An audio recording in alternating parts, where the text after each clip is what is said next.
జూబ్లీహిల్స్ ఉప ఎన్నికల్లో కాంగ్రెస్ను ఓడించాలని పార్టీ శ్రేణులకు పిలుపునిచ్చారు BRS working president KTR. Telangana భవన్లో కార్యకర్తల సమావేశం నిర్వహించారు. అధికారంలోకి వచ్చి 2 ఏళ్లు అవుతున్నా కాంగ్రెస్ నేతలు ప్రతిదానికి ఇంకా కేసీఆర్నే నిందిస్తున్నారని కేటీఆర్ ఆగ్రహం వ్యక్తం చేశారు. హామీల అమలుపై సీఎం రేవంత్ రెడ్డిని అడిగితే ఇష్టం వచ్చినట్లు మాట్లాడుతున్నారని విమర్శించారు.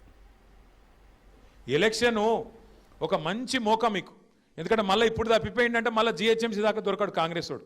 ఇది పట్టుకోవాలా, బాకీ కార్డు పట్టుకొని ఇంటికి రాగానే అడగాలి, ఏం బిడ్డ వచ్చినావు, మంచిగానే వచ్చినావు, మరి ఏమైనా 55,000 రూపాయలు ఏమైనా కొడుకా అని అడగాలి. మహాలక్ష్మి పథకం కింద మీరే అన్నారు కదా నెలకు 2,500 ఇస్తామని, ఒక గ్యారంటీ కార్డు ఇచ్చిపోయినావు కదా బిడ్డ లాస్ట్ టైము, మరి ఆడవైన పైసలు ఏం సంగతి అని చెప్పి 55,000 అక్కడ పెట్టు, ఓటేస్తా నీకే వేస్తా, 55,000 అయితే అక్కడ పెట్టిపోరా కొడుకా అని చెప్పాలి.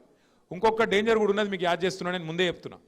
కాంగ్రెస్ వాళ్ళు లంగలు ఈ 2 ఏళ్ళు ఫుల్ పైసలు సంపాదించారు. రేవంత్ రెడ్డి రియల్ ఎస్టేట్ మీద వాడి, హైడ్రా పేరు మీద బిల్డర్లను వాన్ని వీన్ని గోకి గీరి గుద్ది గిచ్చి, కాంగ్రెస్ వాళ్ళకి పైసలు బాగున్నాయి, వాళ్ళకు వాళ్ళు పోలీసు వాళ్ళు వచ్చి బెదిరిస్తారు, వీడొస్తాడు వాడొస్తాడు, ఆగమాగం ఎక్కుంటుంది, దుంకుడు ఎగురుడు ఎక్కుంటుంది.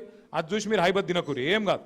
మీరు ఒక దీపంతో ఇంకో దీపం వెలిగించినట్టు ఒక్కొక్క ఆడబిడ్డ ఇంకొక ఆడబిడ్డని చెప్పాలి, మళ్ళా కేసీఆర్ని తెచ్చుకోవాలి, మన రాష్ట్రం ముంగట పడాలి. ఎవడన్నా ముఖ్యమంత్రి సెక్రటేరియట్ పోయి ఇక్కడ వాళ్ళు అంకె బిందెలు ఉంటాయనుకొని వచ్చినా అవి లేవు అన్నోడు ఎవడన్నా ఉన్నాడు? 5 వరకు ఎవడన్నా ముఖ్యమంత్రి మాట్లాడతాడు గట్ల మాట? ఇంకా ఘోరం ఏమిటి తెలుసా? ఇగో ఇప్పుడు బాకీ లేనోడు అప్పు లేనోడు ఎవడు ఉండడు ప్రపంచంలో. అది రాష్ట్ర ప్రభుత్వం అయినా, మనిషి అయినా, కుటుంబం నడిపే ఒక ఆడపిల్ల అయినా అందరికీ బాకీ ఉంటుంది. మరి బాకీ ఉన్నప్పుడు ఎట్లా నడుపుతాం మనం?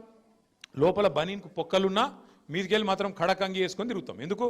మరి బయట మళ్ళీ అప్పు ఉంటానా వద్దా? రొటేషన్ తిప్పాలనా లేదా? అట్లుంటుంది కథ. కానీ రేవంత్ రెడ్డి ఏం చేస్తుండు?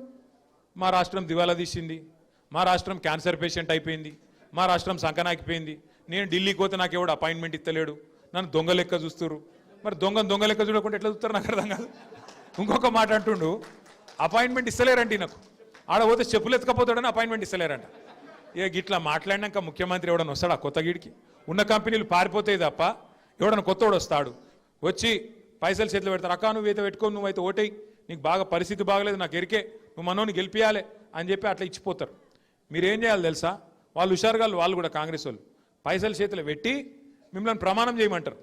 దేవుని పటం మీదనో, పిల్లల మీదనో, కుటుంబం మీదనో ప్రమాణం చేయమంటారు. మీరేం చేయాలి? ఒక మంచి సీక్రెట్ చెప్తాను, ఇన్నూరు జర జాగ్రత్తగా ఇన్నూరు. ఇది ఒకటి, షేజ్ ఆపాలి, కళ్ళు మూసుకోవాలి, లోపల తుప్పాలు తుప్పాలు తుప్పాలు తుప్పాలు అనుకోవాలి. అర్థమైందా? అప్పుడు ఇంకేం ఒట్టు పెట్టినా అది చెల్లదిగా. ఇక వాడు ఏం చెప్పమంటే చెప్పాలి, లోపల తుప్పాలు తుప్పాలు అనుకొని చెప్పాలి. ఓటు ఎటు గుద్దాలి, ఓటు ఎటు పడాలి, కారు గుర్తే పొరపాటున మళ్ళీ హాత్ పార్టీ కొట్టేస్తే మళ్ళీ హాత్ ఇస్తారు. ఇక పువ్వు పార్టీకి ఇస్తే ఇక మీకు తెలుసు, అది పూజకు